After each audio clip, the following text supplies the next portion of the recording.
vos Bibles dans l'Épître aux Éphésiens.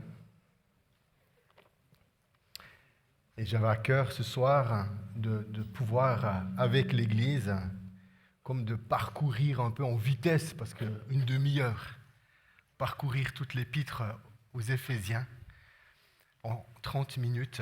Et c'est un petit peu dans le sens comme faire des points marqués comme des pierres par rapport à ce que l'apôtre Paul aimerait parler de l'Église. En étudiant cet épître aux Éphésiens, je trouve vraiment que c'est une pépite d'or. C'est une pépite, cette épître, de ce que l'apôtre Paul prêche, enseigne à l'Église, et il donne comme des révélations spirituelles. Il va les chercher au ciel et il vient les établir dans le corps de Christ.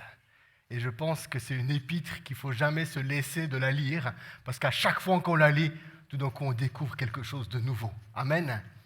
Une des choses que j'ai trouvé intéressant dans ma lecture par rapport à cette épître, des fois des choses que je fais, des fois, voilà, ça c'est ma Bible un petit peu que je lis tous les jours avec. Et puis des fois, j'aime prendre une autre Bible avec une autre version, et du coup de lire de A à Z un livre. Et tout d'un coup, vu qu'il utilise des mots, des expressions différentes, tout d'un coup, il y a des choses qui nous sautent aux yeux, que des fois, dans notre Bible, au quotidien, on a un petit peu l'habitude du langage, de la manière que c'est écrit. Puis des fois, voilà, on passe à côté, mais ce n'est pas si grave que ça. Mais tout d'un coup, de lire dans une autre version peut nous aider tout d'un coup à découvrir des choses. Ou bien, si j'étais bilingue, si je savais l'allemand, l'anglais ou autre langue, mais des fois de reprendre puis de lire dans une autre langue peut aussi nous amener ça. En lisant cette épître, je suis encore tombé plus amoureux de l'Église. Aimer l'Église, aimer le fait qu'on se retrouve ensemble pour pouvoir amener notre adoration, amen, à celui qui en est digne. Jésus, le Fils de Dieu. Amen. Celui où Dieu a manifesté toute sa puissance au moment de la mort et au moment de la résurrection. C'est quelque chose qui est important. Dieu a manifesté toute sa puissance. C'est-à-dire que dans le monde spirituel, il y avait comme une forme de rivalité entre le monde des ténèbres et la lumière, amen, entre Dieu et le diable, où le diable essayait tout le temps de rivaliser avec Dieu. Mais un jour, Dieu a montré qui il était. Il a démontré toute sa puissance en le ressuscitant d'entre les morts. Amen. Et ainsi, il a montré sur terre, à travers l'Église et dans le ciel, qu'il est Dieu. Amen. Amen.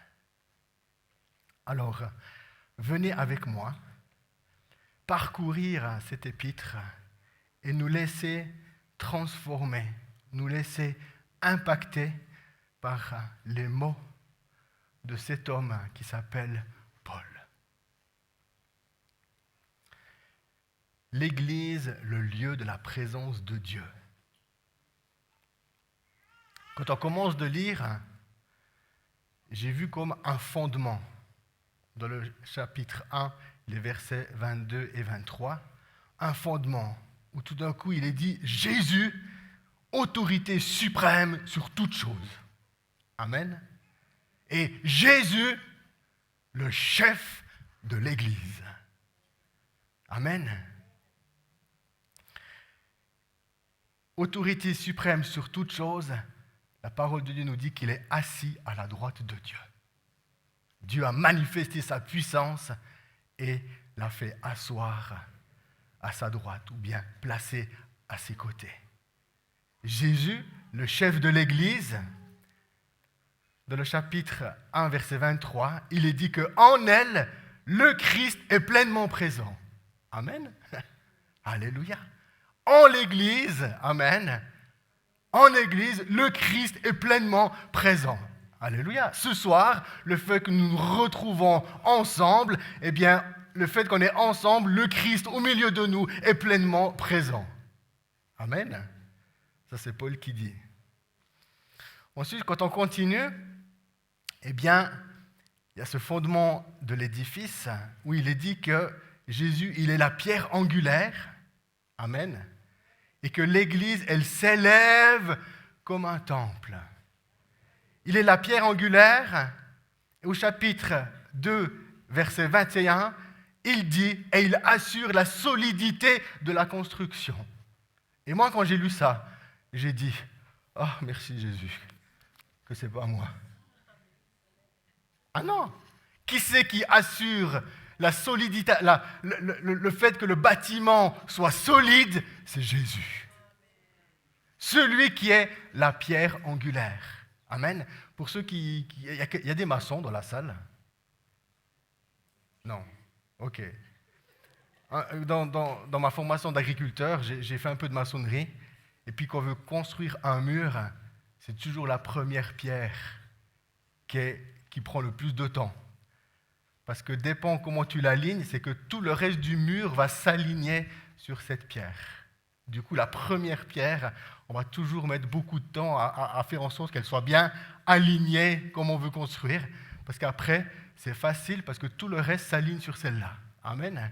Et Jésus est cette pierre angulaire où, amen, l'Église est alignée et s'élève comme un temple.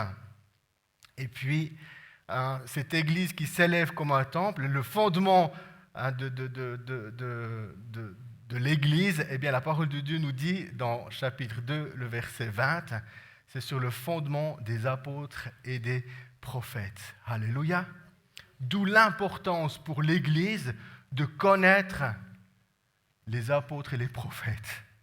L'importance de pouvoir méditer la parole, l'importance de pouvoir la manger, la lire, la méditer, afin que dans nos vies, la parole de Dieu nous aligne, pas sur David, mais que la parole de Dieu veut nous aligner sur cette pierre angulaire. Amen.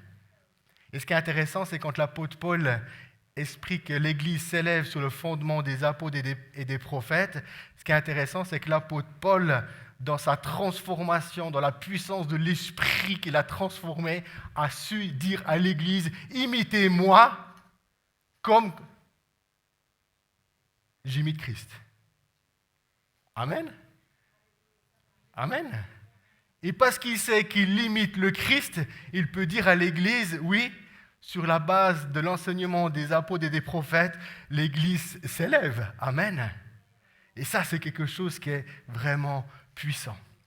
En même temps, j'ai dit que l'Église ne devait pas s'aligner sur David, mais en même temps, je pense que nous devons, dans l'Église, devenir des modèles pour les autres. Amen. Je devrais dire que je devrais être un modèle pour mes filles. Amen. Tu devrais être un modèle à la maison envers tes enfants, envers tes voisins. Amen. Et tout d'un coup, tu devrais pouvoir leur dire, imitez-moi comme j'imite le Christ. Si l'apôtre Paul a pu le dire, à plus forte raison, nous aussi, de la transformation de l'esprit, nous oserions le dire. Et quand l'apôtre Paul a dit, imitez-moi comme j'imite le Christ, il n'était pas orgueilleux. Mais il savait qu'est-ce qu'il vivait avec le Christ et l'Esprit. Du coup, voilà, il y a cette Église. À la base, c'est Jésus-Christ, autorité suprême. Amen, le chef de l'Église. Ce que j'aimerais encore dire par rapport au fait que Christ est le chef de l'Église, il va aussi dire dans son épître, l'apôtre Paul, que oui, nous y étions morts par nos fautes, mais Dieu, dans sa grâce, dans sa miséricorde, dans son amour, lorsque nous étions encore pécheurs, il nous a fait grâce à travers le Christ. Amen. Il nous a purifiés de tous nos péchés. Il nous a fait ressusciter avec le Christ. Et du coup, il nous dit, dans Éphésiens 2, qu'il nous a fait asseoir à côté de Jésus. Et Jésus, il est assis où? À côté de Dieu. Amen. Et c'est ça qui est intéressant, c'est que tout d'un coup, l'Église est appelée à régner avec le Christ. Mais la chose que j'ai trouvée interpellant, toujours au niveau de notre cœur, qu'on reste toujours bien humble, c'est Jésus, autorité suprême sur tout, mais en même temps, il est aussi dit qu'il est le chef de l'Église. Vous comprenez? Hiérarchie, ça veut dire que oui, nous sommes appelés à régner, mais n'oublions pas que quand même Jésus encore est le chef. Et ce n'est pas nous. Amen. Oui, on veut régner avec le Christ, mais le Christ reste encore le chef de l'Église, ici. C'est lui le chef. C'est lui le chef. C'est important de se le rappeler. Du coup, il y a cette pierre angulaire qui est le Christ, l'Église qui s'élève, qui se s'élève. Elle s'élève comme un temple. Et puis il est dit que l'Église, c'est la demeure de Dieu par l'Esprit. Amen. Vous êtes bâtis. Nous sommes l'œuvre de Dieu.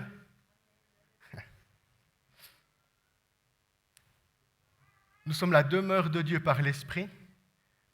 Et chapitre 4, verset 16, il est dit que on est construit dans l'amour. Amen. On n'est pas construit avec la sévérité de Dieu. On n'est pas construit, non, avec l'amour. Il ne construit pas son église dans la colère. Mais il construit l'église. L'église, elle se construit dans l'amour. Amen. Ça, c'est quelque chose qui est important. Nous sommes l'œuvre de Dieu dans le but de mener une vie riche en action. Amen. En action, construit dans l'amour. Amen. Mener une vie riche en action, manifestée par de l'amour. Alléluia. Alléluia.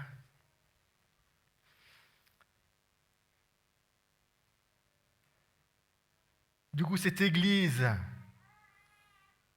qui est la demeure de Dieu, par l'Esprit, il nous dit ensuite que toi, moi, nous avons accès au Père dans un seul esprit. Amen. Unité dans l'esprit. Nous avons accès au Père et il précise qu'il y a un seul Père pour tous. Comme il y a un seul esprit, comme il y a un seul baptême. Et au chapitre 4, verset 30, il va dire « N'attristez pas l'esprit ». Et là, je trouve vraiment intéressant, et c'est sur ça un peu que j'aimerais m'arrêter, c'est que tout d'un coup de comprendre que oui, l'apôtre Paul va dire dans 1 Corinthiens que nous sommes le temple du Saint-Esprit. Amen. Ok? En toi habite l'Esprit de Dieu. Ok? Jésus-Christ va dire en 3 jours, je vais reconstruire le temple. Puis en fait, il parlait de sa mort et de sa résurrection, il parlait de son corps. Ok? Mais ce qui est intéressant dans cette épître aux Éphésiens, c'est que tout d'un coup, l'apôtre Paul est en train de dire que dans l'Église vit l'Esprit qui nous unit. Et l'Esprit qui m'amène dans la communion au Père est le même Esprit qui t'amène dans la communion au Père, c'est le même Esprit qui t'amène dans la communion au Père, c'est le même Esprit qui t'amène dans la communion au Père, c'est le même Esprit qui t'amène dans la communion au Père. N'attristez pas l'Esprit.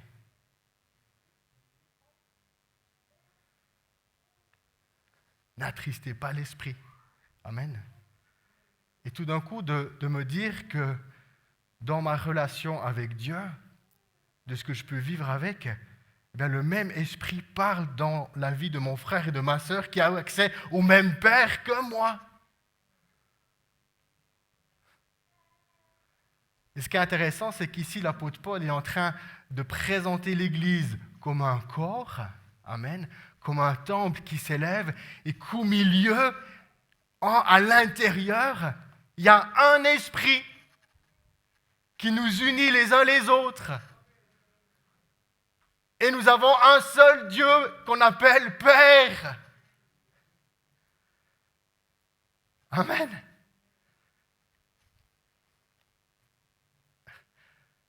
C'est vraiment fort. Et je reviendrai sur le passage « N'attristez pas l'esprit ». Quand on parle de cette unité, il dit un seul corps, un seul esprit.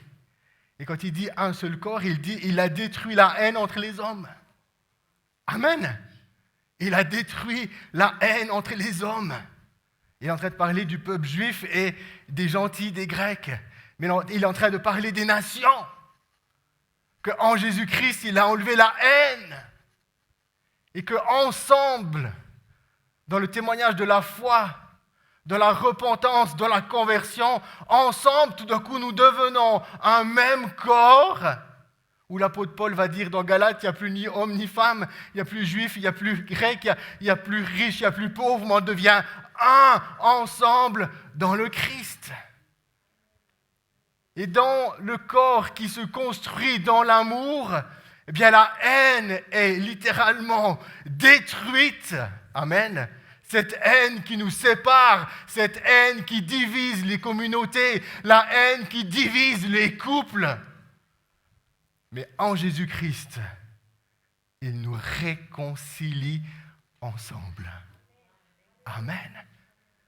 Et ensemble, blanc et noir,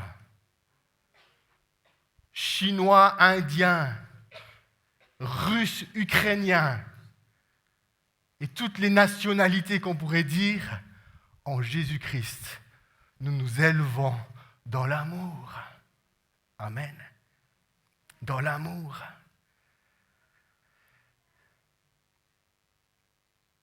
Et pour détruire la haine qu'il pourrait avoir entre les hommes, Dieu donne à l'Église, je reviendrai encore sur ça, une arme puissante. Quand l'Église l'exerce, le diable tremble.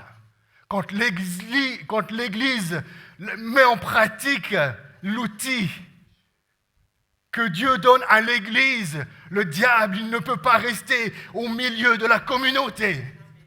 Et vous savez comment s'appelle cette arme qui est puissante quand l'Église la met en pratique? Qu'est-ce que tu penses? C'est quoi? Comment s'appelle cette arme? Non? Pas la parole, non, pas la prière. Hein? Ah, plus fort! Plus fort! Encore plus fort, encore plus fort! Vas-y, crie! Vas-y! Ouais, vas-y. Vas-y. Le pardon! Le pardon! Quand l'Église met en pratique le pardon, le diable il ne peut pas demeurer dans le lieu. Amen!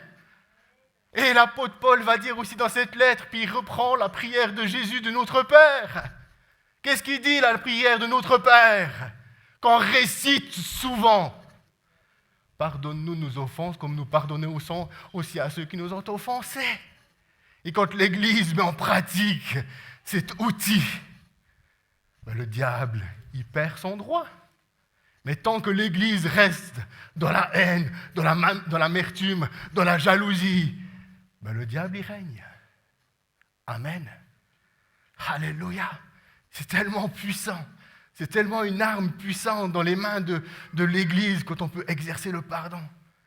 Et c'est tellement beau de pouvoir pardonner à celui qui m'a offensé. Vous savez pourquoi c'est tellement beau? Parce qu'après, on se sent tellement bien. Amen. Quand tu pardonnes à celui qui t'a offensé, ce n'est pas justifier l'acte de ce que la personne a dit ou fait. Tu es juste en train de te libérer toi-même de la haine. Et la haine, c'est comme un venin à l'intérieur de nous-mêmes. Ça nous ronge. On n'arrive pas à dormir.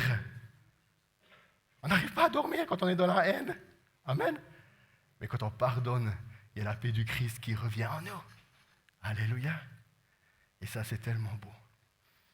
Ensuite, ce qui est intéressant, quand il dit aussi un seul corps, un seul esprit, il dit que l'esprit, il est le sceau pour le jour de la rédemption. Amen. Du coup, l'esprit qui vit au milieu de nous, on veut veiller à ne pas l'attrister, parce qu'il est notre garantie. Amen. Il est notre sceau, notre garantie, le jour où le Christ reviendra. Amen. Amen. Et de pouvoir l'accueillir, de pouvoir le prendre, de pouvoir le chérir, de pouvoir dire non, je ne veux pas l'attrister. Je ne veux pas l'attrister. Je veux pas qu'il parte. Parce qu'il est ma garantie. Dans les évangiles ou dans le Nouveau Testament, il est dit que ceux qui marchent par l'Esprit de Dieu seront appelés fils de Dieu, enfants de Dieu. Amen. Et heureux ceux qui procurent la paix, ils seront aussi appelés enfants de Dieu. Amen. Vouloir la paix, après tout, c'est accorder le pardon à celui qui nous a offensés. Alléluia. Au niveau de mener une vie riche, et puis la dimension d'attrister l'esprit, à un moment donné, au chapitre 4, verset 31, l'apôtre Paul, il vient, il met un cadre très clair, puis il dit que soit banni de vous toute amertume, colère, emportement, clameur, médisance, malice, loin tout ça. Laisse pas ces choses t'envahir. Sois banni de vous, vous éloignez de tout ça. Mais au contraire, soyez bons les uns envers les autres. Plein de bonté, de justice, de vérité, pardonnez-vous réciproquement. 4.31, Amen. Pardonnez-vous. Et c'est là qu'il est important de comprendre que toutes ces choses d'amertume, colère, emportement qui pourraient tout d'un coup régner dans l'Église, c'est à ce moment-là qu'on attriste l'esprit. Quand l'esprit il est attristé au milieu de nous, qu'est-ce qui pourrait se passer?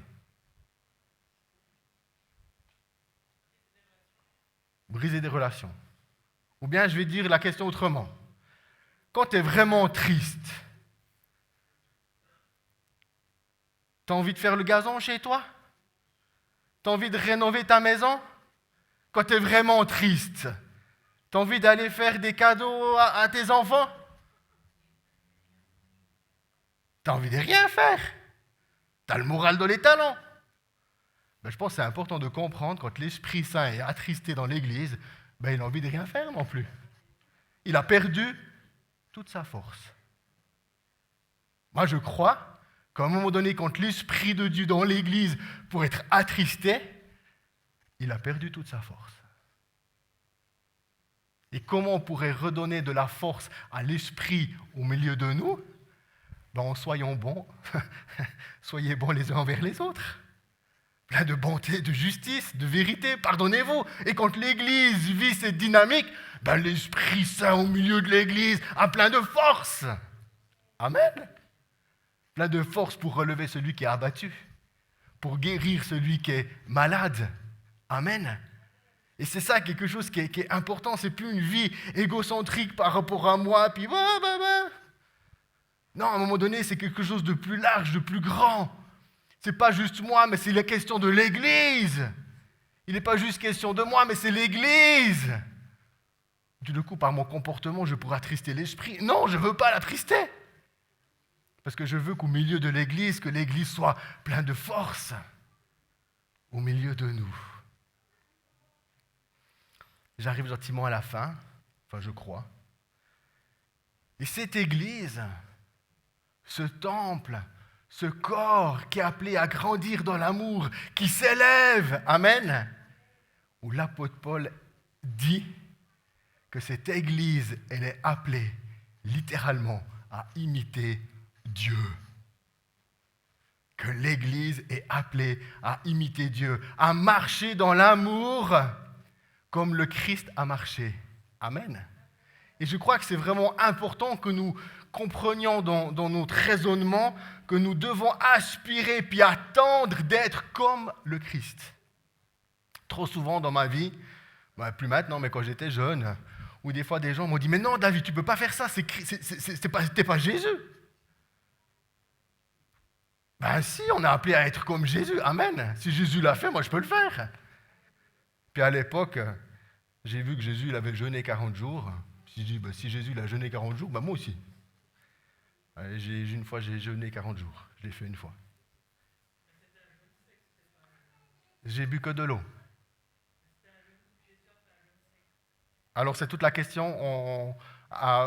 Moïse, quand il a reçu la loi, Moïse, il a fait un jeûne sec de nourriture et de boisson. Après, sur la question par rapport à Jésus, on peut discuter un peu, que ce soit sec ou peut-être il a bu que de l'eau. Le texte ne le dit pas clairement par rapport à ça. mais à un moment donné, c'est que nous sommes appelés en tout cas à devenir comme Dieu. Et je pense que c'est important, c'est que nous ne sommes pas appelés à devenir, on ne veut pas essayer d'être comme Dieu par nos propres forces, mais on veut laisser l'Esprit de Dieu nous transformer à l'intérieur de nous, et lui nous élève à Dieu. Amen. Plus on adore Dieu, plus on devient comme lui. Parce qu'une vérité, c'est qu'on devient ce qu'on adore. Ou bien on ressemble à ce qu'on adore. Plus l'Église est en adoration devant le Christ, amen, devant Dieu, mais plus l'Église va lui ressembler.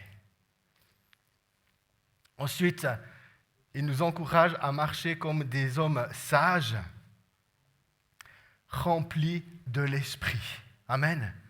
Des hommes sages remplis de l'Esprit. Et ce que j'aimerais terminer gentiment mon message et de pouvoir dire, c'est tout d'un coup, c'est toute cette dimension de ce corps, et puis tout d'un coup, ce corps, il a de la peine à bouger. Il a de la peine à bouger. Mais l'apôtre Paul dit que Dieu, dans sa bonté, il a donné à l'Église des dons ou des ministres. Il a donné des apôtres, il a donné des prophètes, il a donné des évangéliques, il a donné des pasteurs et des docteurs. Et Dieu donne ces dons afin que ces ministères puissent aider le corps à être en mouvement. Amen. Que les ministères sont donnés pour que le corps puisse être en mouvement. Amen. Que l'Église puisse être en mouvement et rentrer dans les œuvres qu'il a préparées d'avance. Amen. Que l'Église puisse être en mouvement et d'aller vers la veuve et l'orphelin. Que l'Église puisse être en mouvement et aller aider celui qui est dans le besoin, soutenir celui qui est dans le besoin. Amen. Et en fait, les ministères sont là pour aider l'Église à le faire. Alléluia. Je trouve ça génial que l'Église, ce n'est pas juste un lieu où on vient consommer quelque chose, mais tout d'un coup, on devient le corps de Christ, on devient ses mains et ses pieds. Alléluia. Et quand l'Église est arrivée dans cette pleine maturité, et puis qu'elle agit, alléluia, qu'elle agit puis qu'elle aide, à un moment donné, elle est complètement désintéressée par elle-même parce que la seule chose qui l'anime, c'est l'amour, un amour inconditionnel, pas un amour qui attend un retour. Tellement transformé dans l'intérieur que l'Église commence d'aider, amen, commence de faire du bien, fait des visites. Ça lui semble tellement naturel de le faire qu'un jour, elle va se présenter vers Jésus, puis Jésus va lui dire « Waouh, c'est super, comme tu es venu me visiter quand j'étais en prison, comme tu es venu me donner à manger quand j'avais faim, comme tu es venu me vêtir quand j'avais froid. » Puis l'Église va dire « Mais quand c'est qu'on t'a vu faire ça? Quand c'est qu'on t'a fait ça? » Ben, au plus petit que vous avez fait, c'est à moi que vous l'avez fait. Amen. Quand l'Église, elle prend plus conscience du bien qu'elle fait, alléluia, puis qu'elle le fait, ben c'est qu'elle est arrivée dans une pleine maturité en Christ. Alléluia. Et ça, c'est quelque chose de tellement fort. Ici, dans mon message, et ce que j'avais à cœur de nous partager ce soir, c'est de prendre conscience que cette Église, c'est un corps et qu'au milieu, il y a l'Esprit de Dieu. Et qu'ensemble, l'Esprit qui nous anime, nous avons un seul Esprit et nous avons un seul Père. Amen. La relation, des fois, c'est tellement bon d'être dans cette intimité avec Dieu. Des fois, ça fait tellement du bien. Mais du coup, ce Dieu, ce Père, il pourrait être aussi dans l'intimité comme ça avec vous. Ah non, il est à moi. Non, il est avec nous tous. Amen. Et puis, c'était vraiment pour tout d'un coup, pour comprendre que tout d'un coup, dans cette relation, dans cette dynamique où tout d'un coup, on n'a qu'un seul Dieu, un Père qu'on appelle tous Père, un même esprit. On ne peut pas se brinquer. On ne peut que être unis. On ne peut que vivre ensemble. Est-ce que Jésus est divisé? Non. Non. Et c'est quelque chose qui m'a tellement fait marquer. Voilà ce que j'avais à cœur de communiquer à l'Église ce soir.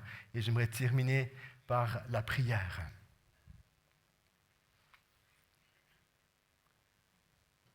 Seigneur, je te bénis pour ton Église que tu as racheté,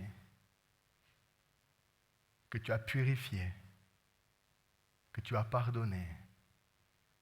Merci Seigneur parce que c'est toi qui assures la solidité de l'édifice. Merci pour ton esprit qui habite au milieu de nous et qui nous permet d'être tous en relation avec Dieu.